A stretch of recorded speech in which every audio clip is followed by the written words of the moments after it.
오늘 우리 설교는 김정희 교수님 나오셔서 우리 박수로 축복하면서 맞이하겠습니다. 살아계신 하나님의 은혜를 고백합니다. 40일 동안 제가 그 40일 시작하기 전에 제가 딱 설교했었는데 끝날 때 이때 딱 설교를 하게 돼서 더 부담스럽습니다. 어떻게 해야 될지 그런 부분들에 대해 있는데요. 사실은 오늘 본문 말씀이 제목도 정하기가 쉽지 않았고 나보고 이거를 어떻게 설교하라고 이 본문을 줬을까 막 이런 고민들이 말씀을 좀 붙잡고 고민하면서 있었는데 그때 제가 떠올랐던 그 단어는 사실은 이 클라이맥스라고 하는 단어는 어디에서 찾아온 거냐면 황순원의 소나기에서 찾아왔습니다. 제가 이 소설을 너무 좋아하니까 어제도 태준이가 이렇게 뭐 해야 되는데 그 컴퓨터 뺏어가지고 거기서 소나기 영화를 옛날에 1978년에 나왔던 최초의 영화가 있었거든요. 그 영화를 좀 다시 보면서 이 소설을 좀 떠올렸거든요. 그 이후에 패러디했던 영화들도 뭐 좀 보고 그랬을 때 이 소나기에서 가장 하이라이트 장면이 있어요. 다들 아시겠지만 그거는 소나기가 내렸을 때 이 소년과 소녀가 비를 피해서 원두막으로 피하는 장면이에요. 모든 사건은 여기에 집중합니다. 소나기가 내리고 비를 흠뻑 맞고 원두막에 더 이상 머무르지 못하고 수수단에 내려가서 이렇게 있는 그 장면. 양평에 가면 이 소나기 마을이라고 하는 그 황순원 문학촌이 있습니다. 거기에 가면 이 소나기와 관련된 것들이 있답니다. 나중에 아이들 데리고 한번 가보면 너무 좋을 것 같은데, 근데 이 소나기에서 이 원두막은 모든 이 소설의 모든 것을 집중하게 만들어주는 동시에 갈등의 시작입니다. 이 소나기에서 이 소녀가 비를 맞음으로 인해서 나중에 죽게 되죠. 그래서 이 소년이 가슴 아파하면서 이야기가 끝납니다. 그러니까 이 클라이맥스는 최고 절정을 의미하는데 소나기에서는 이 원두막이었습니다. 제가 이 장면을 보고 그러면 교회의 클라이막스는 어디에서 우리가 생각을 할까? 그때 이 말씀으로 좀 연결했는데요. 우리가 경제에서 보면 이게 순환 사이클이거든요. 경제에서 경기 고점이라고 하는 게 있고 경기 저점이라고 하는 것이 있습니다. 이 경제학자들은 뭐라고 얘기하냐면 이 순환 사이클이 완만하게 이루어지고 그러니까 고점과 저점은 모든 나라에서 나타나는데 이 고점과 저점이 완만하게 이루어지고 급격하게 이루어지지 않으면 경제 선진국으로 이해를 하고 이게 급격하게 떨어지면 이렇게 뭐 올라갔다가 뚝 떨어지고 다시 올라가고 이런 국가들은 경제 후진국이라고 얘기합니다. 그리고 이 경기 고점에서 이 후퇴기로 들어가는 것도 이게 곡선이 점점 넓어질 때 경제가 안정되어 있는 국가라고 말할 수 있다는 거죠. 그래서 이 경기 저점으로 가 있는 국가들은 지향하는 것이 있습니다. 그게 뭐냐면 경기 고점, 클라이맥스를 지향하는 거죠. 우리가 저 정도까지는 가야 돼라고 하는 지향점이 생긴다는 거예요. 그거를 클라이맥스라고 얘기할 수 있다는 거죠. 성경에서 성경의 주인공은 하나님이십니다. 여러분들 믿으시죠? 성경의 주인공은 하나님이세요. 근데 하나님 이야기의 클라이맥스는 어디에 있어요? 예수 그리스도의 십자가와 부활에 있는 거죠. 그러니까 성경에서 클라이맥스, 가장 강력하고 강렬하고 이후의 모든 문제들의 시작임과 동시에 모든 문제들의 끝과 시작이 형성되어지는 그 지점이 예수 그리스도의 십자가와 부활이죠. 그래서 부활절의 클라이맥스는 그래서 어떤 거예요? 이 사순절 기간에 부활절로 가는 사순절 기간의 클라이맥스는 고난주간입니다. 여러분들 이번 한 주간이 우리에게 고난주간입니다. 이 주간을 그래서 우리는 가장 중요하고 가장 의미 있고 가장 경건하고 그리고 가장 마음 아프지만 새로운 소망을 갖고 시작할 수 있는 거죠. 이게 바로 클라이맥스라고 하는 지점이라는 거예요. 오늘 우리가 종려주일인데 고난주간으로 시작되는 이 지점에서 여러분들 오늘 우리가 하나님의 은혜의 그 절정이 이번 주간 여러분들 그 절정을 여러분들 누려보셨으면 좋겠습니다. 40일을 하면서 제가 느꼈던 것들 중에 하나가 뭐냐면 하루의 일정이 어디에 맞춰지는 거예요? 8시에 맞춰지는 거예요. 하루의 일정이 막 분주함이 있는데도 불구하고 마무리임과 동시에 뭔가 새로운 소망이죠. 이게 하루에 내가 정점을 어디에다 찍어 놓은 거예요? 8시에 찍어 놓은 거죠. 그래서 가끔 금요일 같은 경우도 제가 막 늦었거든요. 8시 빨리 8시까지 집에 가야 되는데 막 뭐 원고 정리하고 뭐 하다 보니까 늦었어요. 그래서 그 지하철에서 이걸 듣는데 미치겠는 거예요. 찬양을 하고 싶은데 앞에 있는 사람은 영화 보고 있고 옆에 있는 사람은 게임하고 있고 뭐 이러는데 제가 막 중간에 껴가지고 뭐를 할 수는 없고 그래서 이것만 두들기는 거죠. 이렇게 손만. 예. 그러면서 박수 치면서 찬양하는 거예요. 왜냐하면 그 시간이 나에게는 클라이맥스인 거예요. 오늘 하루의 클라이맥스인 거예요. 여러분, 오늘 우리가 성경에서 보아야 하는 클라이맥스가 있는데 그 사도행전을 우리가 계속해서 지금 보고 있잖아요. 사도행전의 누가는 클라이맥스를 어디로 잡고 있을까? 제가 거기에 좀 주목했습니다. 분명한 거는 사도행전에서 그 누가가 집중하고 있는 인물은 바울이에요. 근데 바울은 어떤 것을 가지고 시작한 거냐면 교회가 가지고 있는 그 클라이맥스라고 하는 것들을 가지고 바울이 시작하는 거예요. 그 클라이맥스의 상징적인 인물이 스데반이고 스데반은 그 교회가 찍었던 클라이맥스를 상징적으로 보여주는 그런 인물이었다라는 거죠. 그게 어디에서 나타나느냐? 바로 오늘의 이야기 이 구조 속에서 클라이맥스를 우리는 볼 수가 있습니다. 초대교회 클라이맥스는 어떤 걸까? 두 가지인데 12절에 보니까 사도들의 손을 통하여 민간의 표적과 기사가 많이 일어남에 믿는 사람들이 다 마음을 같이하여 솔로몬 행각에 모이고 이렇게 나와 있습니다. 어떤 거죠? 영적인 충만함이에요. 이 초대교회가 나타내 보여주는 그 모습 가운데 가장 중요하게 다스릴 수 있는 것들 중에 하나는 영적인 충만함이 있었다라고 하는 거. 그리고 18절에 또 하나 등장하는데 사도들을 잡아다가 옥에 가두었더니 이렇게 나와 있습니다. 뭐도 있어요? 놀라운 능력이 있는데 또한 뭐가 나타납니까? 하나님이 그들에게 고난을 주셨을 때 그것을 견디는 힘도 나타나더라는 거죠. 그래서 오늘 우리가 이 교회의 클라이맥스를 어떻게 이해할 것인가? 제가 오늘 신앙의 클라이맥스라고 하는 단어를 좀 쓰는데 이거는 요한계시록에서는 첫사랑으로 등장합니다. 신앙의 첫사랑. 근데 신앙의 첫사랑을 저도 그렇고 되게 어떻게 이해하냐면 영적인 것으로 영적인 충만함. 뭔가 기도가 뜨겁고 막 정점으로 여러분들 그 경험해 보셨습니까? 막 기도가 막 끝으로 막 향해서 올라갈 때 막 무아지경에 이르는 그 순간이 있어요. 막 은사든 뭐든 뭔가 헤어나올 수 없는 마치 변화산에서 그 베드로가 예수님한테 얘기하죠. 초막셋을 짓고 내가 여기 있기를 원합니다. 그렇게 얘기하잖아요. 왜 떠나고 싶지 않은 그런 게 있어요. 영적인 충만함 가운데는 그런 것들이 있는 거죠. 우리는 되게 첫사랑을 어떤 것으로 이야기하느냐면 가장 강력하게 하나님을 만나고 그 즐거움 속에서 내 감정과 생각이 막 사로잡혀 있는 그때를 우리는 신앙의 클라이맥스라고 얘기를 하죠. 클라이맥스의 순간을 좀 다시 한번 제가 묵상을 좀 했습니다. 이 클라이맥스라고 하는 단어를 우리나라로는 절정이라고 하는 표현으로 번역을 하는데 그 절정의 순간이 언제였을까? 그것은 영적인 충만함만 있는 것이 아니라 영적인 다스림도 있더라는 거예요. 그러니까 클라이맥스라고 하는 것은 그 충만함 가운데 있는 게 클라이맥스가 아니라 그 다음 단계, 고통과 고난이 은혜가 되고 죽음도 두려워하지 않고 어떤 질병에 걸려도 감사할 수 있는 것. 제자들이 감옥에 갔습니다.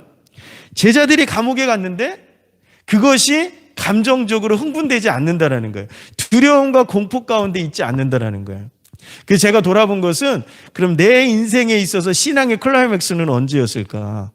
그것을 제가 다시 한번 확인해 보니까 군대에 있을 때 제가 그것을 경험했던 적이 있었습니다. 군대에 있을 때 그때 제가 전도사 신분으로 군대에 갔거든요. 막 정말 뜨겁게 기도하고 일주일에 2번 철야하고 북한 선교 통일훈련원에서 막 철야하고 12시부터 새벽 5시까지 그렇게 기도하고 막 그러던 때였습니다. 그리고서 군대를 갔거든요. 군대를 갔는데 너무너무 힘든 거예요. 그 교회를 가는 것 때문에 이게 주일날 교회 가는 건 어렵지 않았어요. 주일날 교회 가는 건 선임병들이 너무 이제 많은 문제들이 있으니까 교회 가는 건 보내주지 않았는데 저는 좀 오버가 된 거죠. 주일날 저녁에도 가야 되고 수요일도 가야 되는 거죠. 그러니까 밉보였고 두들겨 맞기 시작했고 거기에서 군가를 외워야 되는데 찬송가 잃어버릴까 봐 군가를 안 외운 거죠. 그 혼날 짓은 다 한 거죠. 선임병들 이름을 외워야 되는데 성경 암송한다고 안 외운 거죠. 다 혼났단 말이에요. 그러니까 이등병 생활이 굉장히 힘들었어요.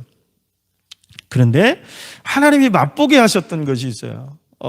이제 내가 선임병이 되어서 분대장이 되어서 훈련에 나갔는데 그때 어렸을 때부터 은사를 경험해오고 수많은 하나님의 체험들을 내게 주셨음에도 불구하고 하나님이 내 안에 성령께서 나를 정말 끌고 가신다라는 경험을 못했었거든요. 근데 유격훈련을 저는 딱 한 번 받았거든요. 근데 그 유격훈련 첫날 허리를 다쳐서 그게 삼풍백화점 무너져가지고 이제 막 사람들 찾을 때 그때였습니다. 그때 허리를 다쳐서 바로 입원했거든요. 근데 제가 뭐라고 기도했냐면 그렇게 기도하지 말았어야 되는데 지금 같은 그렇게 기도하는데 하나님 내가 오늘 이것을 낫게 해주시면 허리를 낫게 해주시면 제가 유격 현장으로 가서 후임병들과 함께 있겠습니다. 근데 다음날 제가 나았어요. 그 다음날 그래서 유격 훈련장으로 복귀했습니다. 기도를 잘 해야 됩니다. 그런데 그리고 나서 마지막에 그 복귀 행군을 하는 게 가장 어렵거든요. 제가 그때 성령을 체험했습니다. 가장 높은 바위 그 언덕길 거의 제가 그때 밤에 본 제 시력으로는 경사도가 한 7, 80도는 되는 것 같아요. 한 40도 정도 됐겠죠. 근데 그 밤에 지금도 강원도 속초 고성 땅에 가면 관대바위라고 있는데 거길 넘어가야 되는 게 가장 어려운 행군길이었거든요. 근데 제가 성령에 취하기 시작하는 거예요. 그때 가장 힘들고 허리가 완전하지 않을 그때였는데 뛰어 올라가기 시작하는 거예요. 왜냐하면 앞에서 선임병들이 훈련에 지쳐서 쓰러지기 시작했고 뒤에서는 후임병들이 쓰러지기 시작했는데 그때 제가 서열이 한 4위 정도 됐거든요. 제가 그 아이들을 짊어지고 올라가고 이제 막 온 소대장도 다 지쳤어요. 도저히 퍼져 있을 때 제가 뛰어 올라갔다 뛰어 내려왔다를 6번을 반복하고 있더라고요. 그때 제가 뭐를 느꼈냐면 내 뒤에서 손으로 나를 밀어주시는 성령을 경험합니다. 성령의 손길을 저는 그렇게 생생하게 느껴본 적이 없어요. 근데 그게 끝이 아니었어요. 제가 왜 클라이맥스라고 얘기하냐면 그 다음부터 제 모습 속에 뭐가 달라지기 시작했냐면 후임병을 대하는 태도, 선임병을 대하는 태도가 달라지기 시작했어요. 그때는 제가 구분했거든요. 얘는 교회 다니는 놈, 얘는 교회 안 다니는 놈. 쟤는 선배는 나에게 잘해준 사람, 얘는 못해준 사람. 이걸로 구분했었거든요. 근데 지금은 그게 아닌 거예요. 그리고 났더니 어떤 게 됐냐면 얘도 귀하고 얘도 귀해요. 저희 후임병 중에는 학교에서 불교 학생회 총무하던 애가 있었거든요. 그런데 그 다음에 그 아이로부터 제가 전역할 때 고백이 제가 김 병장님을 만나서 저도 절에 가는 것이 너무 즐거웠지만 제가 이후로 아이들이 교회 가는 것을 절대 막지 않겠습니다. 약속합니다. 이렇게 얘기하는 거예요. 왜냐하면 제가 보는 시각이 달라진 거예요. 제가 제 눈으로 여태까지 아이들을 판단하고 했었는데 이제는 뭐가 있어요? 성령의 다스리심이 있는 거예요. 그러니까 누구의 눈으로? 하나님의 눈으로. 한글을 알지 못하는 후임병이 한 명 들어왔습니다. 어떻게 한글을 모르게 됐는지는 모르겠는데 한글을 몰라요. 얘는 거의 고문관이에요. 그런데 하나님이 얘를 우리 분대에 배속받게 하게 마음을 주셔서 우리 분대로 끌고 왔는데 우리 분대가 공격 앞으로 하면 2명밖에 안 올라가요. 우리 분대는 다 아프고 다치고 상처받고 파손 가고 저하고 부분대장 2명이 공격 앞으로 하면 2명이 올라가는 거예요. 근데 그 고문관 하나가 들어와 버린 거죠. 근데 그 아이에게 성경으로 한글을 가르치기 시작했고 그리고 저녁 식사가 끝나면 가서 기도해 주기 시작했고 그때 이 아이가 한글을 깨치고 부모님에게 편지를 하기 시작했습니다. 영적인 다스림이 내 안에 임하기 시작하니까 이제는 다 즐거운 거예요. 군종병, 지금 구리에 있는 지구촌교회 담임하고 있는 박기로 목사가 그때 군종병이었는데 둘이 매일같이 저녁마다, 여러분들 10시면은 군대는 무조건 자야 되거든요. 근데 10시만 되면 우리는 가서 기도하고 커피 타가지고 근무 서는 사람들에게 커피 사역을 했어요. 매일같이, 일주일에 원래 한 번만 허락돼 있는데 우리는 매일같이 했는데 너무너무 즐거운 거예요. 왜요? 고통이 고통이 아니고 고난이 아닌 거예요. 왜 그렇습니까? 영적으로 충만하니까 뭐가 다스려져요? 나의 마음이 다스려져요. 내 감정이 다스려져요. 오늘 성도들이 사도들이 감옥에 갔습니다.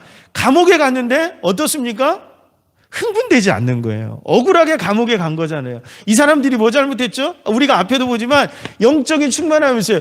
표적과 기사가 나타나고 전할 때마다 사람들이 그들에게로 들어가요. 그러니까 사람들이 시기하고 질투하는 마음에 이 사람들을 감옥에 가뒀다고요.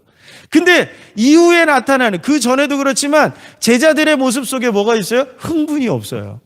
여러분, 우리가 한 가지 알아야 되는 것 중에 하나가 뭐냐면, 우리가 영적으로 충만해지면 감정적으로도 흥분하게 됩니다. 감정적으로도 흥분하게 되고, 가장 사단의 유혹은 거기서부터 오는 거죠. 그러니까 옛날에 그런 얘기를 저도 많이 들었고 저도 많이 했던 게 뭐냐면, 기도원에서 막 은혜 받고 와요. 막 충만하고 오면 은혜를 뭘로 다 까먹냐면 한마디 말로 다 까먹는다고 그랬어요. 꼭 집에 오면 무슨 나를 건드리는 것이 있어요. 그죠? 그래가지고 한번 딱 던지면 그 다음부터 은혜고 뭐고 사라지는 거죠. 옛날의 내 모습으로 돌아가는 거예요. 왜요? 영적인 다스림이 있는 것이 아니라 감정적인 흥분만이 내 안에 남아있다 보니까, 감정으로 흥분된 상태에서는 좋은 것과 나쁜 것에 다 반응하는 거예요.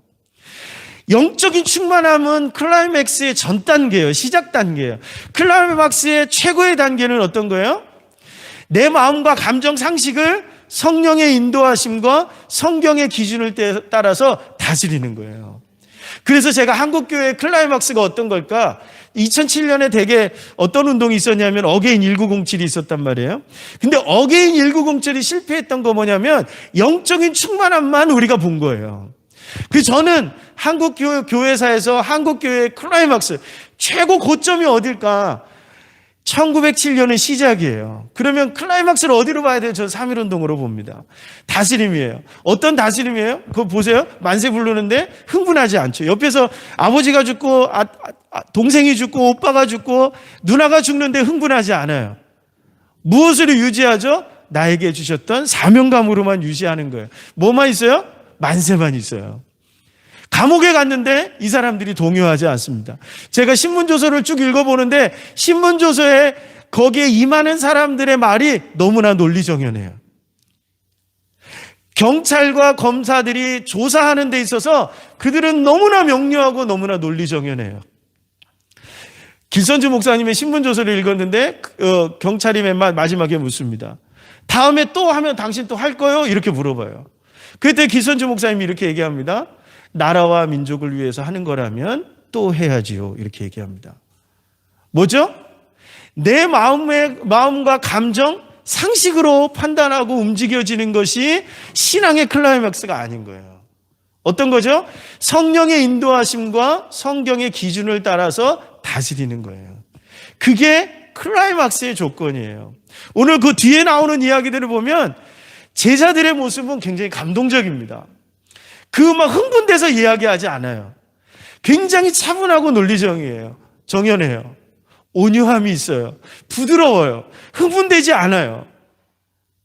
오늘 우리의 모습의 개인적인 신앙의 클라이맥스를 여기에서 만들어주고 우리는 그것을 지향해야 돼요.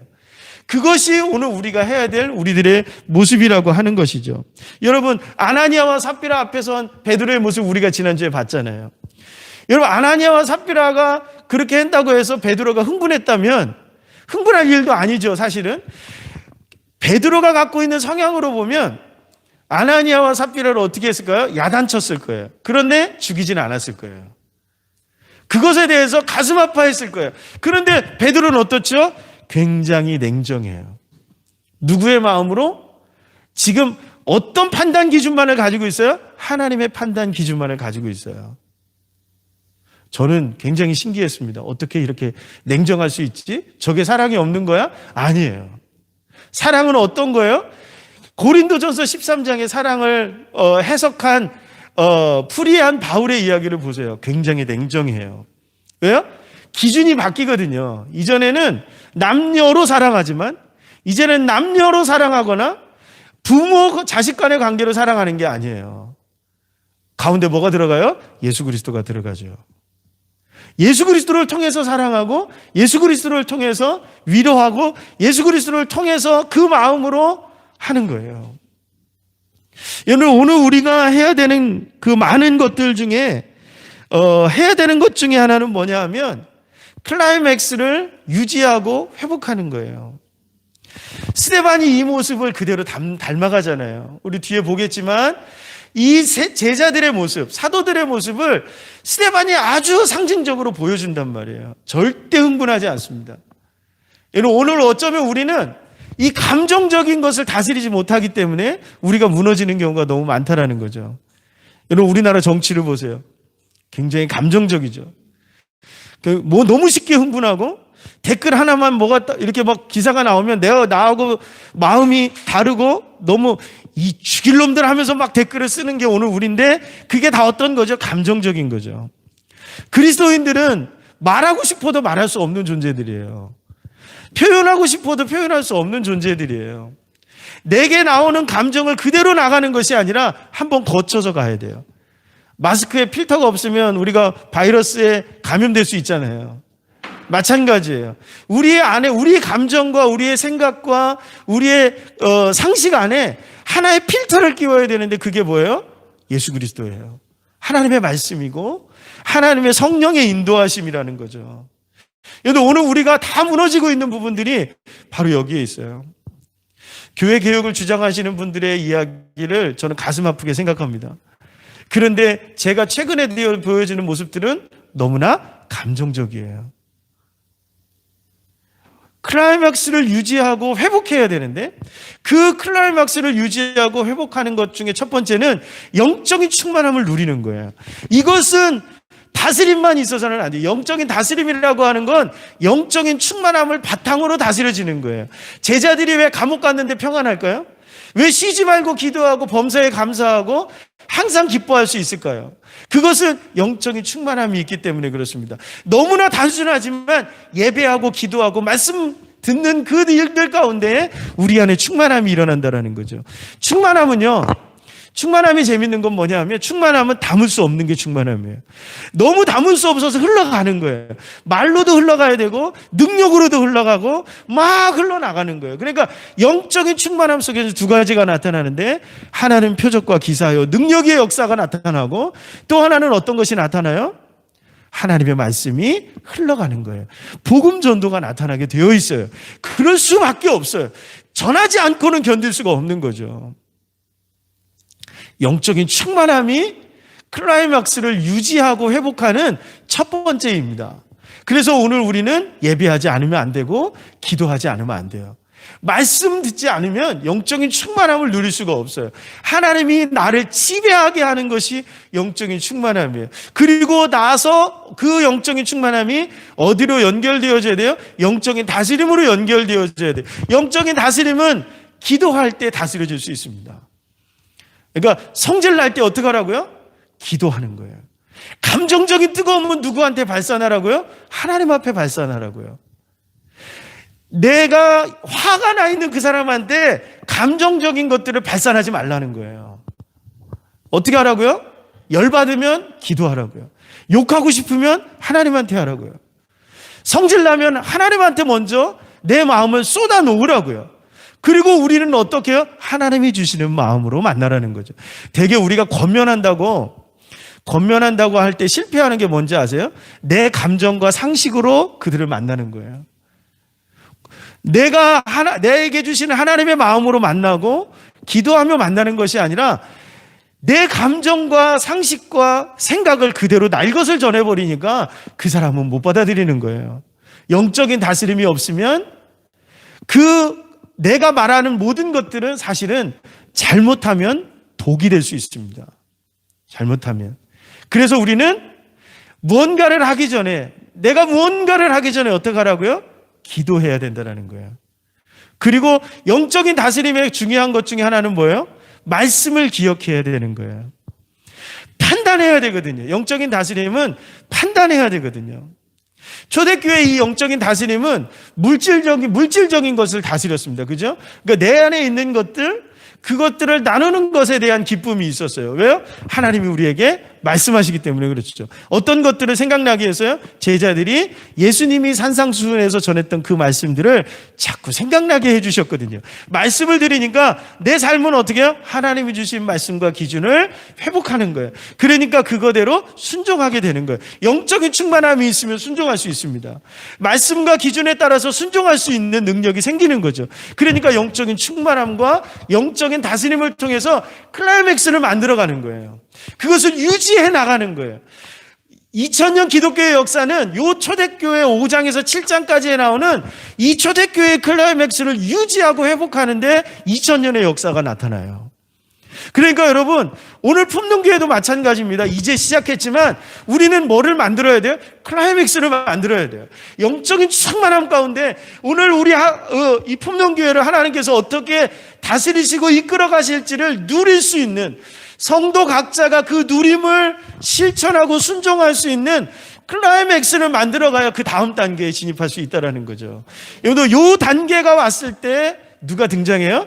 스데반이 나오고 바울이 나오고 요한이 나오고 그리고 뒤에 저스틴 마터가 나오고 클레멘트가 나오고 초대 교부들이 나오고 그리고 루터와 칼빈이 나오는 거예요. 이것이 없었다면 못 나오는 거죠. 대개는 물질적인 다스림만 얘기하는데 그게 아니라는 거예요. 영적인 충만함과 영적인 다스림이 함께 있는 그 최고점, 그 클라이맥스를 만들어가는 품능교회 되기를 소망합니다. 그리고 이 신앙의 클라이맥스를 경험했던 사람들이 유지하고 회복시켜 나갈 때 놀라운 하나님의 역사가 저와 우리 교회와 그리고 여러분들의 삶 속에 충만하게 임하게 되는 줄로 믿습니다. 여러분, 오늘 이 시간 좀 기도합시다. 하나님, 나에게 영적인 충만함과 영적인 다스리심이 있기를 소망합니다. 하나님, 내가 오늘도 기도합니다. 말씀 앞에 섭니다. 나를 충만케 하시옵소서. 하나님, 내 마음과 생각과 내 상식과 이 모든 것들을 다스려 주시옵소서. 오늘 이 시간 좀 같이 기도하며 하나님 앞에 나가시겠습니다. 은혜가 풍성하신 하나님, 오늘도 우리에게 귀한 은혜 주셔서 하나님의 말씀 앞에 설 수 있게 하시고 하나님의 은혜 앞에 설 수 있게 인도해 주셔서 감사합니다. 아버지 하나님, 하나님의 영이 충만하기를 원합니다. 인생의 신앙의 클라이맥스를 다시 한번 회복하기를 원합니다. 아버지 하나님, 다시 영적인 다스림 앞에 내 마음과 내 감정과 아버지 하나님 내 생각과 상식이 하나님의 다스리심 안에 있기를 원합니다. 그 영적인 다스림으로 우리가 물질을 다스리고 우리의 감정을 다스리고 하나님의 주시는 모든 것들을 아버지 하나님의 영적으로 다스려 나갈 수 있는 귀한 은혜가 우리 안에 있기를 원해서 기도하오니 주님 역사하여 주시고 성령의 충만함으로 하나님 함께하여 주시옵소서. 오 주님 함께하여 주시옵소서. 사랑이 많으신 하나님, 오늘도 우리가 말씀 앞에 설 수 있게 하시고 예배 가운데 함께하며 기도할 수 있게 해주셔서 감사합니다. 하나님, 초대교회 성도들에게 부어주셨던 그 성령의 역사가 오늘도 우리에게 충만하기를 원합니다. 그 영적인 다스림이 우리 안에도 충만히 임하기를 소망합니다. 하나님, 이제 기도하겠습니다. 말씀 앞에 서겠습니다.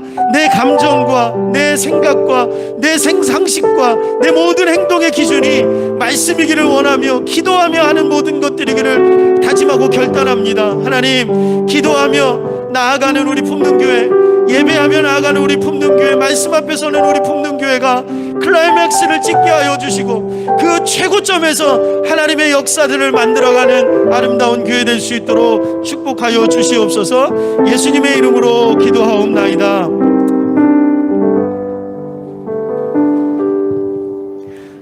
지금은 예수 그리스도의 무한하신 은혜와 우리 하늘아버지의 무조건적인 사랑과 성령 하나님의 감화 감동 교통하심이 이제 하나님 고난주간을 맞이해서 깊이 있게 주님을 체험함으로 말미암아 신앙의 클라이막스를 향하여 영적인 충만함과 영적인 다스림이 충만하기를 원하는 우리 품능교회 모든 성도 머리머리 위에 또한 별밤 위에 이 혼란스러운 모든 세계 위에 또한 열방에서 열심히 복음을 향하여 가르치는 모든 선교사님 머리 위에 지금부터 영원까지 함께 하시기를 간절히 축원하옵나이다.